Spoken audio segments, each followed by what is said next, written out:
बिस्मिल्लाहिर्रहमानिर्रहीम अस्सलामुअलैकुम वरहमतुल्लाहि वबरकातुहू। उम्मीद है दोस्तों आप सब खैर आफिस से होंगे। CS 302 डिजिटल लॉजिक डिज़ाइन का आज हमारा लेक्चर नंबर 7 है, जिसके अंदर हम जो है हम अपने इंपॉर्टेंट जो कंसेप्ट्स हैं उनको देखेंगे। दोस्तों ये लेक्चर नंबर 7 ज़्यादा खास इंपॉर्टेंट नहीं है, लिहाजा इसको हम जल्दी जल्दी कवर करेंगे। इसमें जस्ट कुछ MCQs पॉइंट के हवाले से कुछ इंपॉर्टेंट बातें हैं, वो बस आपने कवर करनी है। बाकी इसमें शॉर्ट और लॉन्ग के लिहाज से कुछ भी इंपॉर्टेंट नहीं है। जो पहले 6 लेक्चर्स थे वो ज़्यादा इंपॉर्टेंट थे, जिसके ऊपर मैंने बहुत ज़्यादा टाइम कंज्यूम किया, लगाया, ताकि आपको अच्छे समझ आए। बाकी ये लेक्चर 7 हम जल्दी जल्दी बस कवर करते हैं। दोस्तों लेक्चर नंबर 7 के अंदर जो चीज़ें हैं MCQs के हवाले से इंपॉर्टेंट होंगी ना, वो मैं हाईलाइट करता जाऊँगा, बस आपने उनको करना है। बाकी जो चीज़ों को मैंने ये हाईलाइट किया बना, इसको बस आपने रीड करना है, बस और कुछ भी नहीं करना। चलें जी, सबसे पहले दोस्तों वो बात कर रहा है digital circuits and operational characteristics की, जो कि हमने लेक्चर 6 के लास्ट में मैंने आपको ये सारी चीज़ें बताई थी। DC सप्लाई वोल्टेज क्या होते हैं और पावर डेसिपेशन क्या होता है, ये सारा कुछ बताया था। तो यहाँ पर देखें जो इंपॉर्टेंट MCQs के हवाले से बातें हैं वो ये आपने नोट करना जल्दी जल्दी। नोट करने से मतलब मैं यहाँ पे हाईलाइट करता जाता हूँ, साथ साथ समझते जाएँ। अच्छा जी, जो पहला MCQ बन रहा है यहाँ पे वो ये है TTL based devices work with a DC supply of 5 volts. कहता है जो हमारे पास TTL बेस्ड डिवाइसेस होती हैं वो 5 वोल्ट्स पे जो है वो वर्क करती हैं। TTL offer fast switching speed. कहता है हमारे पास जो TTL डिवाइसेस होती हैं वो फास्ट जो स्विचिंग स्पीड होती है उनकी। और इसके अलावा कहता है power consumption is higher than CMOS, और इनकी जो पावर कंजप्शन होती है वो हायर होती है CMOS की निस्बत। ठीक है, आगे अब जो है ना TTL कहता है कि TTL फैमिली को जो है हमने 6 डिफरेंट टाइप्स के अंदर जो है या 6 डिफरेंट डिवाइसेस के अंदर जो है कैटेगराइज किया हुआ है या करेक्टराइज किया हुआ है। ठीक है, किस किस बुनियाद पर? उनकी स्विचिंग स्पीड और पावर डेसिपेशन की बुनियाद पर। ठीक है, तो ये इंपॉर्टेंट आपका पैराग्राफ था MCQs के हवाले से, इसको आपने पढ़ लेना। बाकी ये उसकी 6 डिवाइसेस जिसमें उसने कैटेगराइज किया हुआ है TTL डिवाइसेस को उसके नाम लिखे हुए हैं, बस आपने इसको रीड करना है, बाकी इसमें कुछ भी इंपॉर्टेंट नहीं है। नेक्स्ट CMOS के इंपॉर्टेंट MCQs देख लें एक दफ़ा। CMOS technology is a dominant technology today and used in large scale ICs and micro processor. Important बात है, कहता है जो CMOS टेक्नोलॉजी है ना, ये आजकल की बहुत ही डोमिनेंट टेक्नोलॉजी है, जिसको हम लार्ज स्केल ICs में यूज़ करते हैं और साथ ही साथ इसको माइक्रो प्रोसेसर्स में इस्तेमाल किया जा रहा है। आगे CMOS technology is characterised by lower power consumption and low switching speed. कहता है हमने जो है CMOS टेक्नोलॉजी को उसकी कैटेगराइज किया हुआ, मतलब डिवाइड किया हुआ है किसकी बुनियाद पर? लो पावर डेसिपेशन की बुनियाद पर and low slow switching speed की बुनियाद पर। अब कितनी कैटेगराइज बनाई हुई हैं? कहता हमने उसकी 2 कैटेगराइज जो है वो बनाई हुई हैं CMOS टेक्नोलॉजी की। तो ये आपका इंपॉर्टेंट MCQs है, 2-3 आपने इनको अच्छे से देख लेना। उसके बाद अब उन कैटेगराइज के नाम क्या हैं जिसके अंदर उसने CMOS को डिवाइड किया हुआ है। कहता पहली कैटेगरी का नाम है +5V CMOS और दूसरी कैटेगरी का नाम है 3.3V CMOS। अब इन दोनों कैटेगरी का बस आपने नाम याद करना है। ठीक है, अब पहली कैटेगरी का नाम जो है इसका मतलब क्या है? मतलब ये दोस्तों कि जो CMOS की एक कैटेगरी है ना, 5+5 वोल्ट कैटेगरी है, इसका मतलब ये है कि ये 5 वोल्ट के ऊपर जो है वो वर्क करती है।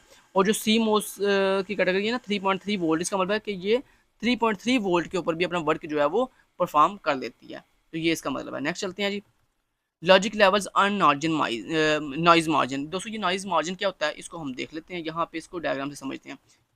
अच्छा ये देखें उसने जो TTL डिवाइसेस हैं, ये आप ऊपर पढ़ के आए हो कि जो सारी की सारी TTL डिवाइसेस होती हैं वो +5 वोल्ट्स पे ऑन होती हैं। ये उसने उसकी डायग्राम बताई हुई है। तो ये TTL डिवाइसेस की इनपुट साइड की जो है वो उसने डायग्राम बताई है, और ये उसकी आउटपुट जो है साइड के वोल्ट की डायग्राम बताई है। और उसके बाद CMOS की आपने अभी भी पढ़ा, दो कैटेगरी होती हैं, एक +5 वोल्ट वाली होती है और एक 3.3 वोल्ट वाली कैटेगरी CMOS की कैटेगरी होती है। जो +5 वोल्ट की कैटेगरी है उसमें इनपुट की ये उसने डायग्राम बताई है, इनपुट वोल्ट और आउटपुट की है। इस तरह 3.3 की इनपुट की है और ये आउटपुट की है। बस आपने ये जो डायग्राम है ना, ये इस लेक्चर के अंदर इंपॉर्टेंट है। इनकी आपने रेंजेस याद रखनी है कि अगर CMOS +5 वोल्ट है तो उसकी इनपुट साइड पे कितनी रेंज होती है, मिनिमम और मैक्सिमम, ऐसे आउटपुट साइड पे कितनी रेंज होती है। तो ये आपने रेंजेस इनकी याद रखनी है। अब ये एक दफ़ा थोड़ा बता देता हूँ। ये देखें, कहता है हमारे पास जो +5 वोल्ट TTL होता है ना, उसके इनपुट हाई जो वोल्ट्स है ना, उसकी रेंज क्या होती है? 2 वोल्ट से लेकर 5 वोल्ट तक। ठीक है, और जो TTL डिवाइसेस की इनपुट साइड के ऊपर जो लो वोल्ट्स की रेंज है ना, वो होती है 0 वोल्ट से लेकर 0.8 वोल्ट तक। ठीक है, तो ये रेंज आपने याद रखनी है इनपुट साइड की। अब उसने आउटपुट साइड की बता रहा है, कहता है हमारे पास जो TTL डिवाइसेस के अंदर आउटपुट साइड के वोल्ट्स की जो रेंज होती है ना, वो होती है 2.4 वोल्ट से लेकर 5 वोल्ट तक। और जो लो वोल्ट्स की जो आउटपुट साइड पे रेंज होती है ना, वो होती है 0 वोल्ट से लेकर 0.4 वोल्ट्स तक। अब दोस्तों ये रेंजेस का क्या मतलब है? रेंजेस का मतलब ये है कि आउटपुट साइड जो है ना, उसके ऊपर टीटीएल डिवाइसेस आपको आउटपुट शो तब करती हैं जब आपके वोल्ट्स की रेंज जो है वो 2.4 से लेकर 5 वोल्ट्स के दरमियान में होती है, ठीक है। और जो हमारी टीटीएल डिवाइसेस होती हैं, ये आउटपुट शो नहीं करती अगर आपके वोल्ट्स की जो रेंज है वो 0 वोल्ट से लेकर 0.4 वोल्ट तक होती है। अब दोस्तों ये जो आपकी हाई और लो के दरमियान जो रेंज बताई जा रही है, इस रेंज की मिनिमम वैल्यू है ये उसकी मिनिमम वैल्यू है नीचे वाली, और ये उसकी मैक्सिमम वैल्यू थी है। अब देखो ये जो मिनिमम वैल्यू से लेकर मैक्सिमम वैल्यू के दरमियान ये जो मार्जिन है ना, ये जो डिफरेंस है, इसको हम कहते हैं नॉइज मार्जिन, ठीक है। आप समझिए बात की नॉइज मार्जिन किसको कहते हैं। चलें, ऐसे ही देखो यहाँ पे देखो, ये मिनिमम इसकी इनपुट साइड वोल्ट के ऊपर इसकी रेंज क्या है, मिनिमम 2 वोल्ट्स और मैक्सिमम 5 वोल्ट। अब ये इन मिनिमम और मैक्सिमम के दरमियान जो डिफरेंस है, इसको हम कहेंगे नॉइज मार्जिन। ऐसे ही दोस्तों एक और बात जो इंपॉर्टेंट एमसीक्यूज के हवाले से वो आपने याद रखनी है कि अगर आपकी लो वोल्ट्स लो वोल्ट्स हों, लो वोल्ट्स की जो रेंज होती है उसको लॉजिक 0 से वो शो करता है, और जो हाई वोल्ट्स की जो रेंज होती है उसको वो लॉजिक 1 से डिनोट करता है, ठीक है। तो ये रेंजेस आपने क्यों याद रखनी है? ये रेंजेस दोस्तों आपको जो है ना आगे जाके हेल्प करती हैं फार्मूलाज के अंदर, जब आप पुट करके इनकी वैल्यूज निकालते हो। अब ये सारी उसने डिटेल बताई है जो मैंने अभी आपको डायग्राम में समझाई है, समझ की बात की। आगे चलते हैं जी। अब ये आगे दोस्तों ये बता रहा है कि effects of noise on operation of a CMOS and gate. कहता है सीमोस के अंदर जो एंड गेट होता है उसके ऊपर नाइज का क्या असर होता है, तो ये उसके बारे में बता रहा है। बस इसको आपने बस थोड़ा सा समझ लें। वो समझना ये आपने कि देखो ये इसकी इनपुट की मिनिमम वैल्यू है, ठीक है, मिनिमम वैल्यू लाइन है, और ये उसकी मैक्सिमम वैल्यू लाइन है, ठीक है। अब ये जो आपको दिखाई दे रही है ना, वेव्स दिखाई दे रही हैं, ये वेव बेसिकली ये शो कर रही है कि आप इसको वोल्टेज फ्राहम कर रहे हो, ठीक है, एंड गेट के ऊपर। अब तो ये जो वोल्टेज है ये आप देख रहे हो काफ़ी इनमें वेरिएशन पाई जा रही है। अब दोस्तों ये जो वोल्टेज है ना, अगर आपकी ये मिनिमम लाइन और मैक्सिमम लाइन के दरमियान में रहेंगे ना, तो इसका मतलब आपका ये जो सर्किट है ये वर्क करेगा, एंड गेट वर्क करेगा। और अगर ये जो वेरिएशन है ये इस मैक्स लाइन से बाहर निकल जाती है या मिन लाइन की रेंज से बाहर निकलेगी, तो फ़ौरन से आपका ये जो गेट है ये वर्क नहीं करेगा। ऐसे ही उसने फिर बताया कि effects noise of the on the operation of CMOS and gate circuit. ये भी उसने वही चीज़ बताई है कि अगर ये इसके रेंज के अंदर रहेगा तो फिर ये वर्क करेगा, अगर अदरवाइज ये वर्क नहीं करेगा। नेक्स्ट चलते हैं दोस्तों। अब वो बता रहा है कि नाइज मार्जिन हम कैलकुलेट कैसे करते हैं। तो नाइज मार्जिन को दोस्तों कैलकुलेट करने के दो फार्मूले यहाँ पे। पहला फार्मूला ये है, दूसरा फार्मूला ये है। अभी ये जो पहला फार्मूला ये किसके लिए है, ये आप हाई वोल्ट्स के ऊपर अगर नाइज मार्जिन फाइंड करना हो तो ये उसके लिए ये वाला फार्मूला आप यूज़ करेंगे। और अगर आपने लो जो है ना नाइज मार्जिन फाइंड करना हो तो उसके लिए हमारे लो वोल्ट्स का नाइज मार्जिन फाइंड करना हो तो उसके लिए ये वाला फार्मूला आप जो है वो यूज़ करेंगे। समझ आएगी बात की। अब यही उसने आपको याद है मैंने अभी भी आपको ऊपर सी मोस की दो कैटेगरीज और टीटीएल की जो कैटेगरी है उसकी आपको मैंने ऊपर रेंजेस बताई हैं, लो वोल्ट्स के लिहाज से भी और हाई वोल्ट्स के लिहाज से भी। तो यही वो रेंजेस हैं जो यहाँ पे इंप्लीमेंट करके आप नाइज मार्जिन जो है फाइंड करेंगे या कैलकुलेट करेंगे। तो ये देखें उसने उन्हीं रेंजेस का इस्तेमाल करके यहाँ पे वोल्टेज जो है वो सॉरी नाइज मार्जिन जो है वो कैलकुलेट किया हुआ है। समझ आ गई बात की। तो इसलिए मैंने आपको कहा था कि वो ऊपर एक दफ़ा आपने रेंजेस को याद कर लेना अच्छे से। उसके बाद आगे आगे ये जो है ना पावर डेसिपेशन क्या होता है कि किसी भी डिवाइस को या किसी भी जो भी सर्किट होता है जब वो रन होता है तो उसको रन होने के दौरान जो है ज़ाहिर बात है कुछ कुछ पावर भी तो चाहिए होती है ना अपने सिस्टम को रन करने के लिए।